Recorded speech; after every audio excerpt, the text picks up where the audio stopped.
Hello friends, आज की इस वीडियो के अंदर हम लोग प्रश्नावली 5.3 का क्वेश्चन नंबर 3 का 7 को बनाने वाले हैं। तो बने रहिए एंड तक और चैनल पर नए हैं तो सब्सक्राइब कर लीजिए। चलिए हम लोग क्वेश्चन नंबर 7 से स्टार्ट करते हैं। तो क्वेश्चन नंबर 7 में बोला गया कि a बराबर 8, उसके बाद a n बराबर 12 सेट Sn। तो इसमें हम लोगों को n और d का मान निकालना है। n यानी हमें टोटल पद कितना है उसको निकालना है, और डी माने यहाँ पे हम लोग सार्वंतर का मान निकालेंगे। ठीक, तो जो पहले दिया गया है लास्ट टर्म हमारा ए एन बराबर 12 सेट है। ठीक, तो इसको हम लोग ए एन को हम लोग लिखेंगे तोड़ करके। यहाँ पे हम लोग लिख सकते हैं ए एन की जगह पर जो हमारा फार्मूला बनता है ए प्लस एन माइनस 1 और डी बराबर में 12 सेट। ठीक, अब देखो ए का मान हमारा यहाँ पे 8 है तो उसकी जगह पर 8 रख देते हैं।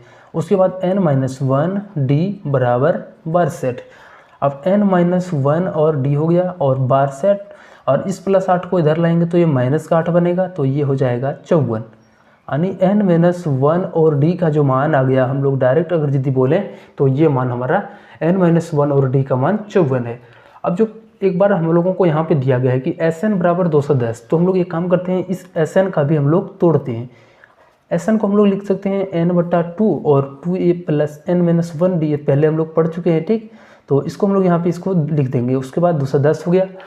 अब देखो यहाँ पे n/2, n का मान तो हम लोगों को पता नहीं है तो यहाँ पे सिर्फ हम लोग रहने देते हैं n/2 पटल।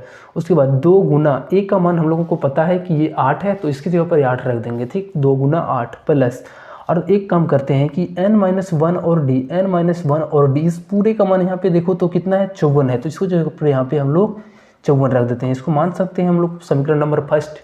ठीक, और इस n माइनस 1d का कंप्लीट मान यहाँ पे हम लोग रख देंगे, ये हमारा हो गया। अब उसके बाद ये 210 के बराबर। अब देखो यहाँ पे n/2 हो गया, और इनको जोड़ देते हैं। 8 दूनी 16 हो गया, 16 और 54 जब जुटेगा तो आपस में 70 हो जाएगा, 70 और यहाँ पे 210। ठीक, अब एक काम करते हैं, 70 से इसको अगर यदि कटाएंगे तो 3 बार में कंप्लीट कट जाएगा। अब इसको क्रॉस गुना करेंगे तो 3 दूनी 6, तो n का जो मान आ गया हमारा यहाँ पे टोटल कितना आ गया 6। तो पहला एक हमारा आंसर हो गया n का मान 6। अब यहाँ पे पहले बोला गया है कि d का भी मान निकालें। ठीक, तो हम लोग यहाँ पे निकालेंगे। हम लोग जानते हैं फिर से an हमारा दिया हुआ है 12 सेट, इसके ऊपर हम लोग रख देंगे a प्लस ये n माइनस 1 और d बराबर में 12 सेट। और a का मान हम लोगों को यहाँ पे दिया गया 8 है और n का मान हम लोगों को चाहिए। ठीक, तो यहाँ पे यहाँ पे n का मान हम लोगों को मालूम है, d का मान चाहिए, तो n का मान हम लोग निकाल के रखे हैं तो 6 है, उसके में से 1 घटा करके और d 12 सेट।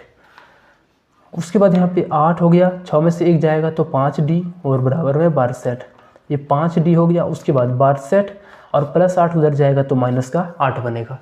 अब उसके बाद यहाँ पे 5d हो गया और 12 सेट में से 8 जाएगा तो ये 54 बचेगा। ठीक, अब हमें d चाहिए तो इस 5 को हम लोग यहाँ पे गुना के साथ है, इधर जाएगा तो भाग में चले जाएगा, तो 54/5 इसका d का मान हो जाएगा। ठीक, पहला आंसर हमारा यहाँ पे n का मान 6 आ गया और दूसरा आंसर यहाँ पे d बराबर 54/5 आ गया। चलिए मिलते हैं हम लोग अब नेक्स्ट वीडियो में, तब तक अभी तक चैनल को सब्सक्राइब नहीं की तो कर लेना।